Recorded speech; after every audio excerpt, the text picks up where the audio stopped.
तुम्हारे सामने रात को तकलीफ करूँगा 6 में, सुबह शाम 2 शिफ्टों में तकलीफ कर जाऊँ मैं। और ऐसा करते करते मुझे 1 महीने से ज़्यादा हो गया। तो अगर मैं ऐसे माई को मैं बोलूँगा तो 1 दिन का हो जाऊँगा। ये हर बाहर की बात नहीं है।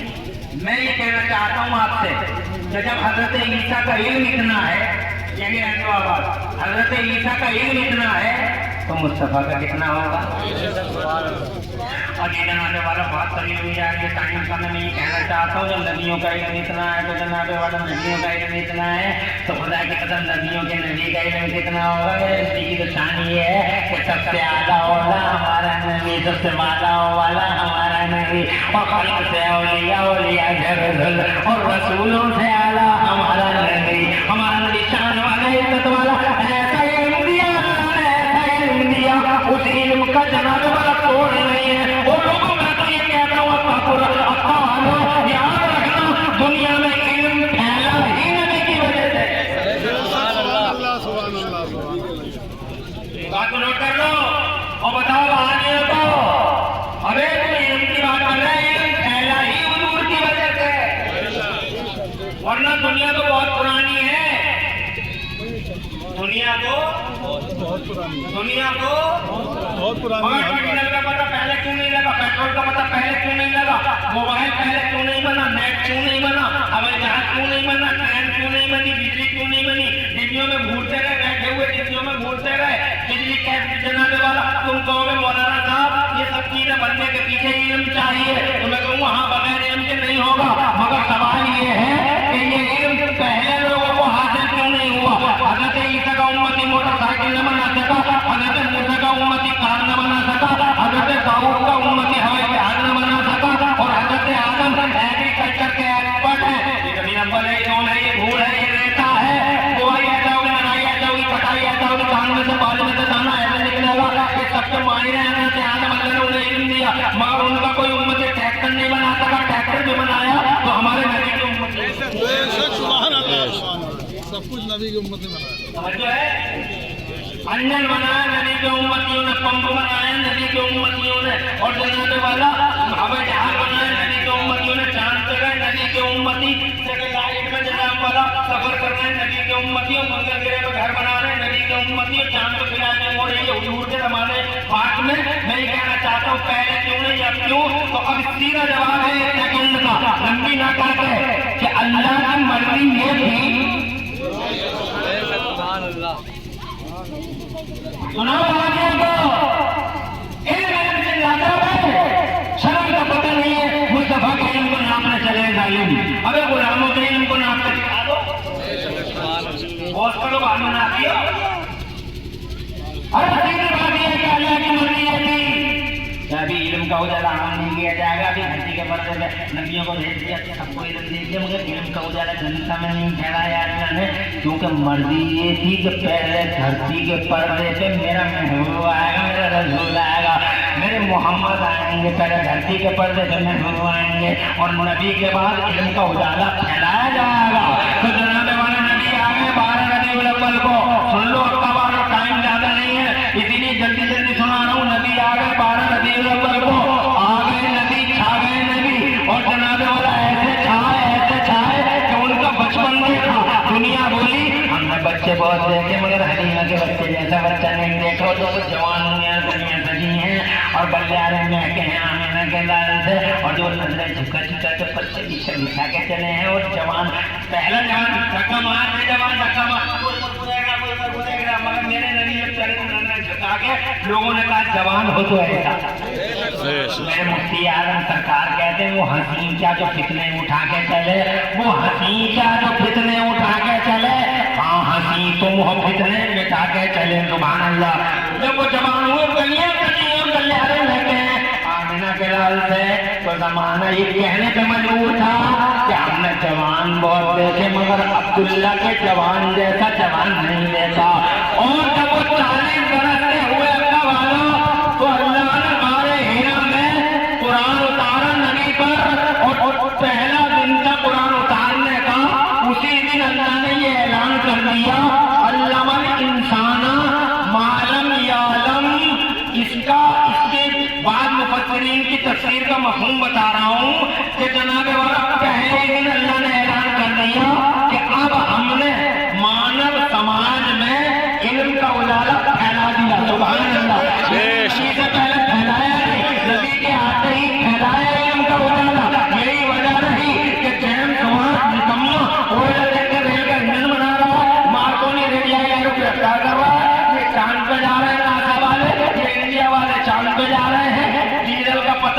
कोई को पता नहीं, इल्म आ गया तो बिजली बन गई, पहले टिबिया रहती थी। ये कमाल है, ये सारा का सारा जो इल्म फैला है हमारे में, इस इल्म के पीछे अगर कोई खड़ा है तो अल्लाह की कसम मुस्तफा जान रहमत की पाकीज़ा ज़ात मौजूद है। बेशक सुभान अल्लाह सुभान अल्लाह। ये बता दिया मैंने इन 2 मिनटों में कि इल्म फैला ही हुजूर की वजह से। जरा जोर से कहो, मुस्तफा को कौन सा इल्म नहीं दिया जनाब, सबसे बड़े आलिम अगर धरती के पर्दे पे कोई है तो जनाब वाला हमारे नबी हैं। बुरा मत कहो किसी आलिम को, सुन्नी आलिम को जनाब, मर्दूदों को कहो। आलिम भी 2 तरह के होते हैं, एक आलिम सू जो बुरी चीजों की तरफ ले जाते हैं, जैसे देवबंदी, और जाहिर वोट कहते हैं आलिम अपने आप को, समझ रहे, वहाबी, राफी, खारजी, तवर्राई। आलिम वो जिसकी गर्दन में हुजूर के गुलामी का पट्टा हो और जिसकी गर्दन में नबी के गुलामी का पट्टा नहीं है, वो आलिम बन के भी आलिम नहीं है, वो शैतान का मस्खरा है। जनाब वालों लोगों का सबसे बड़े आलिम मुस्तफा है। मुस्तफा जाने रहमत के बाद सबसे बड़े आलिम धरती में हजरत सैयदना अबू बकर सिद्दीक हैं, सुभान अल्लाह। वो जनाब वाला जबरदस्त आलिम है। और जनाब वाला हजरत उमर फारूक आजम आलिम है, हजरत उस्मान गनी आलिम है, हजरत मौला अली आलिम है, हजरत जुबैर, हजरत साद इब्न अबी वक्कास आलिम है, हजरत तलहा आलिम है, हजरत अबू उबैदा बिन जर्राह आलिम है, और जनाब हजरत इमाम हसन मुस्तफा आलिम, हजरत इमाम हुसैन आलिम। अब औरतों में आ जाइए, हजरत आयशा सिद्दीका आलिम है, जरा जोर से कहिए सुभान अल्लाह। हजरत खदीजतुल कुबरा आलिम है, हजरत फातिमा ज़हरा, जोर से कहो सुभान अल्लाह। हजरत फातिमा ज़हरा तो ऐसी आलिम है, ऐसी आलिम है कि जनाब वाला सुभान अल्लाह, अल्लाह जज़ाए खैर दे। फातिमा ज़हरा का ऐसा इल्म है कि अल्लाह ने उन्हें मज़हब का उलूम तो दिए ही दिए थे, मगर फातिमा को अल्लाह ने मेडिकल का माहिर भी बनाया था, सुभान अल्लाह। जोर से कहिए सुभान अल्लाह। और ये मेडिकल सारा का सारा सरेंडर हुआ पड़ा है फातिमा ज़हरा के सामने। कभी इंशाअल्लाह ये बयान हम बाद में करेंगे। हजरत आयशा सिद्दीका आलिमा, हजरत उमर फारूक आजम जनाबे वाला उनकी बेटी आलिमा, हजरत हफ्सा आलिमा, बाबर बुलंद कहो सुभान अल्लाह। और जनाबे वाला एक नहीं, खुदा की कसम, हजरत उम्मे खल्लाद उस जमाने में जबरदस्त आलिमा और फकीहा थी। लोग उनसे मसले पूछते थे, अल्लाहु अकबर, आगे बढ़ो तो जनाब बगदाद के गौसे आजम को देखो, जनाब वाला गौसे आजम मीरे मीरा पीरे पीरा शाहिदीन आलिम है, गरीब नवाज आलिम है, निज़ामुद्दीन औलिया आलिम है, ताजुद्दीन हमीदुद्दीन ताजुद्दीन साबिर पिया आलिम है। अल्लाह जज़ाए खैर से तरक्की और खुशियाँ अता फरमाए, आप सबको खुशहालियाँ नसीब फरमाए। ये सब आलिम है जनाब वाला, ये सब उलमा है। ओ लोगों, ये निज़ामुद्दीन करियर के अलाउद्दीन ताजुद्दीन हमीदुद्दीन वलीदुद्दीन फजलुल्लाह हाफिज़ शाह जमालुल्लाह आलिम है। और बरेली वाले आला हज़रत ऐसे आलिम है, ऐसे आलिम है कि अरब और अजम के सारे आलिमों को ये कहना पड़ा, अल इल्मु कलादतुन फी उनुक़िल उलमा, इल्म तो इन जैसे आलिमों की गर्दनों में लटका हुआ है। 56 इल्मों में 1200 किताबें लिखे, इतिहास रचे बरेली वाले ऐसे आलिम। और जनाब वाला खुदा की कसम सबसे बड़े आलिम मुस्तफा हैं, जोर से कहिए सुभान अल्लाह। जनाब वाला इन आलिमों ने बड़ा रोल प्ले किया है इंसानियत को बचाने में, देश को बचाने में, दीन को बचाने में। इस देश को बचाने में आलिमों का किरदार है, वरना ये देश डूब गया था, सोने की चिड़िया लुट गई थी। वो खून आसाम पंजों से अंग्रेजों के, नापाक वैसी जंगली अंग्रेजों के, ये सब जानते हैं तारीख। जनाब वाला बड़ी गहरी नजर है भाई की, इनसे पूछो कि इस देश में जब अंग्रेजों का नापाक कब्जा हुआ तो जानते हो सबसे ज्यादा कौन करता था? उलमा करते थे। और अंग्रेजों के खिलाफ सबसे पहले अगर किसी ने जिहाद का फतवा दिया था तो वो हजरत मौलाना फजल हक हैदराबादी थे। हक अदा कर गए, आलिमों की इज्जत बचा गए, देश बचाया आलिमों ने, दीन बचाया आलिमों ने।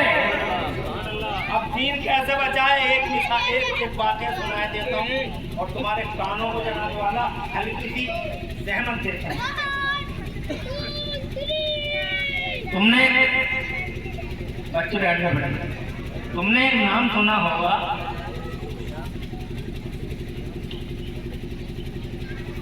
जब से हुजूर आए हैं धरती के पर्दे पर, तब से हुजूर और हुजूर के गुलामों और दीन के खिलाफ लहर चली है, लहर, समझ गए? और शैतान ने उसको फूंके मारी है और आदमी मार लिया। इस्लाम मिटे, दीन मिटे। वरना एक बात बताओ यार, किसी भी डिबेट में देखो तो इस्लाम को लेना, नबी को लेना। मैं कहता हूँ यार, क्या पूरी दुनिया में एक ही धर्म है? हर वक्त इस्लाम इस्लाम इस्लाम इस्लाम इस्लाम इस्लाम, हर वक्त इस्लाम की बुराई, इस्लाम की बुराई, इस्लाम की बुराई। एक ही धर्म है दुनिया में, बहुत धर्म है, मगर किसी धर्म को कोई जनाब वाला चर्चा का विषय बना हुआ नहीं है। मगर चर्चा का विषय तुम्हारा इस्लाम है। जानते हो वजह क्या है? पहले मुझे भी अच्छा नहीं लगता था, मगर जब से मैं इस पॉइंट पर पहुंचा तो मुझ पर कोई फर्क नहीं पड़ता। इस्लाम इस्लाम इस्लाम ऐसा, इस्लाम ऐसा, इस्लाम ऐसा, इस्लाम ऐसा। मत घबराओ और टेंशन मत लो, करने दो। इसलिए कि जिस पेड़ पे फल ज्यादा होते हैं, जिस पेड़ पे फल ज्यादा होते हैं, उसी पेड़ पे पत्थर भी ज्यादा। बोलो, अरे ये पिलखंड का पेड़ खड़ा, ये पखड़िया, कोई मारा पत्थर किसी ने, और यही आम का पेड़ होता तो मैं तुम्हें आंखों से दिखा देता पत्थर मारते हुए। आम के पेड़ पे पत्थर, बाल के पेड़ पे नहीं, पखड़िया पे नहीं, जनाब वाला और जनाब वाला ये खड़े, ये पेड़ कोई पत्थर नहीं मार रहे। नीम के पेड़ पे कौन मार रहा पत्थर, जनाब वाला ये बबूल के पेड़ पे कौन मार रहा पत्थर, मगर आम के पेड़ पे पत्थर, अमरूद के पेड़ पे पत्थर, जिससे तो फल ज्यादा, उसके पेड़ पे फल ज्यादा, उससे पत्थर ज्यादा। और लोगों मत घबराओ, इस्लाम के इसलिए पत्थर चल रहे हैं जमाने में कि दुनिया में सबसे ज्यादा अगर कोई इज्जत वाला और ताकत वाला धर्म है तो वो मजहब इस्लाम है। सबसे ज्यादा फल वाला धर्म है तो मजहब इस्लाम है। नबी पे पैसे और फावड़े इसलिए चल रहे हैं, उनकी हुर्मत पर फावड़े इसलिए चल रहे हैं ताकि के जमाने को खबर हो जाए कि सबसे ज्यादा फल वाला रसूल अगर दुनिया के पर्दे पे है तो वो हमारा नबी है। इसीलिए हर जगह चर्चा का विषय बना हुआ है, अपनों की जबानों पर, बेगानों की जबानों पर, टीवी डिबेटों में मोहम्मद ऐसे, मोहम्मद ऐसे, ABCD याद नहीं है, देखने का ना भालने का, बातें कर रहा हमारे नबी पे निगेटिव कमेंट कर रहा है। अबे हमारे नबी की शान पूछ अल्लाह से, हमारे नबी की शान पूछ इन वालों से। तू क्या जाने चाहे? अबे तू क्या जाना तुझे? काका काका याद नहीं है, तू बताएगा हमारे नबी कैसे है तुम्हारी? अरे बंदा क्या जाना है मजा? जौहरी पहचानता हीरे की, कौन पहचानता है? और नबी को पहचानना हो तो इन वालों से पूछो, किससे पूछो? अल्लाह से पूछो, सिद्दीक़ अकबर से पूछो, नबियों से पूछो, उमर फारूक आजम से पूछो, और खुद उनकी जमात में जो इल्म वाले उनसे पूछ लो। डॉक्टर माइकल हार्ट से पूछो, इल्म वाला नॉन मुस्लिम थिंकर है, मुसलमान नहीं है, कलमा नहीं पढ़ा, मगर उसने पूरी दुनिया में 100 लोगों की लिस्ट बनाई थी। इस पूरी दुनिया में 100 बड़े बड़े लोग कौन है? 100 बड़े बड़े लोग, यानी अरबों खरबों मिलियनों बिलियनों की दुनिया में, भरी दुनिया में 100 लोग आके उसने, मुसलमान नहीं, डॉक्टर माइकल हार्ट मशहूर आदमी है, उन 100 लोगों में उसने पहले नंबर पे